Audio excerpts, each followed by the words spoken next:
pé àbúrò ẹ̀ tó kú dànù. Ìwọ àti èké ló bá wo òbí yín níbi tó wà lọ́hùn.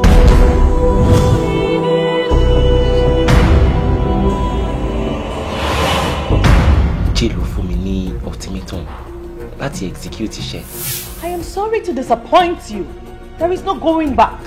Àbúrò mi náà tún fún mi ní time láti fi Adéolú lẹ̀. Mo fọlọ́run bẹ̀yìn ẹ fi Adéolú lẹ̀ fẹ́ mi because boyfriend mi ni ẹbí àti olè máa fọ́kùnrin kan ẹ má jẹ́ ká jà lórí ọ̀rọ̀ ọkùnrin o. Is this not craziness or something?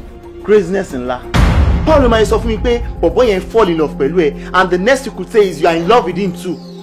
So little one. Yes, it is either kò rọ̀bẹ̀ or come make attempt for life.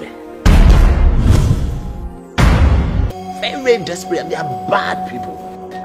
O gbọ́dọ̀ fọ́kàn mi tí mo wà lórí òkè tí mo wá gbàdúrà jẹ́jẹ́ ara mi bì. Àwẹ̀ nínú òtí. Mo làdúrà ti lè gbà. A sad thing in life is when you meet someone who means a lot to you, only to find out in the end that it was never meant to be, and you just have to let go. You guys get out of my house. Yeah. And please, while you're doing that, you get out of my Twitter. Oh, yeah. You get out of my Instagram. Oh, yeah. You get out of my Insta chat.